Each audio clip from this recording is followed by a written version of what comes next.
Abby, welcome back to the Riot Report. Today we'll show you the progress from our Rockdale and Corsicana facilities for the month of June. Let's get started.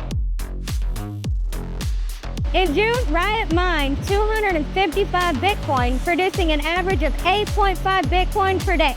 Riot currently holds 9,334 Bitcoin. In Rockdale, our deployed hash rate was 14.7 exahash and 7.3 exahash at our Corsicana facility, bringing our total deployed hash rate to 22.0 exahash, exceeding Riot's Q2 2024 target. In June, Riot earned $6.2 million in power credits.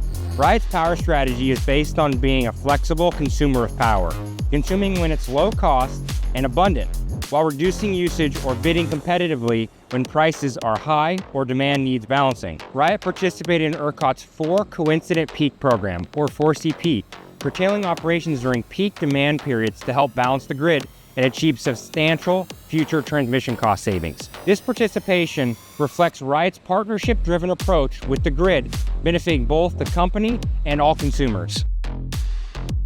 In June, the remaining tanks and miners in Building A1 were energized, marking the completion of Corsicana's first 100-megawatt building.